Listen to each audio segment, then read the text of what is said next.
যারা এই কথা বলছেন তারা বাংলাদেশের রাজনীতির ইস্যু সম্পর্কে বিশ্লেষণ কোনো ক্ষমতা নাই। বাংলাদেশের সবচেয়ে প্রধান ইস্যু হচ্ছে এখন গণভোটের রায়।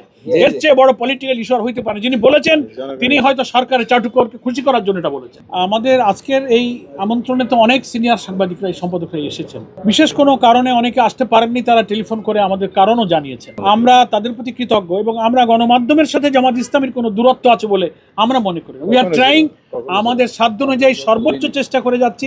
আজকে সম্পাদকদের সাথে মত বিনিময়টা সেই প্রচেষ্টারই একটা অংশ। ব্যালটের 4টার 3:30 মানবে, এই তো ও পুরনো কথা উনি পার্লামেন্টে কইছে।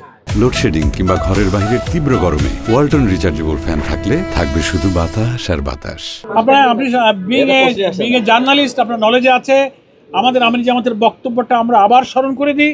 গণভোটের ব্যালটে যে 4টি প্রশ্নে 70% লোক হাতে ভোট দিয়ে হা জয়যুক্ত করেছে, ওই রায় কার্যকর করার প্রশ্নে 11 দলীয় ঐক্য তথা জামাত ইসলামী তিল পরিমাণ ছাড় দেবে না। এটা জামাত ইসলামের আমিরের বক্তব্য এবং জনগণের রায়ের সঙ্গে আমরা আছি। পার্লামেন্টে যদি নিষ্পত্তি হয় আলহামদুলিল্লাহ, নাইলে 70% জনগণ যেখানে আছে আমরা সেখানে চলে যাব। আর আমরা এই কর্মসূচির কন্টিনিউয়াস প্রোগ্রাম হিসেবে আগামী 5 তারিখ থেকেই সারা দেশে বিভিন্ন রুটে লং মার্চ কর্মসূচি আমরা ঘোষণা করেছি। আপনি ইতিমধ্যে অবগত আছেন।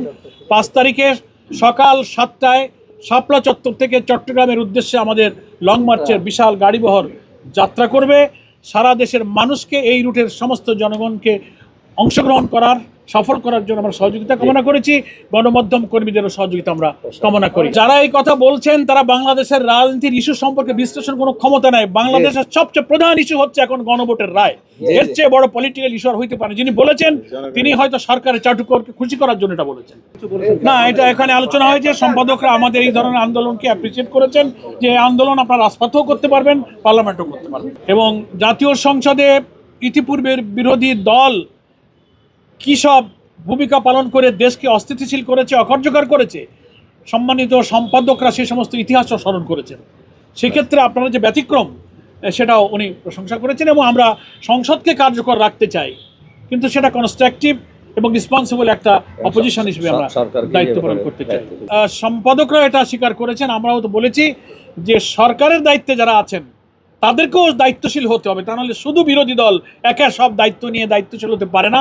এ ব্যাপারে সরকারি দলের পক্ষ থেকেও সহযোগিতা এবং দায়িত্বশীল ভূমিকা কাম্য। এইসব আলাপ আলোচনা কিন্তু হয়েছে।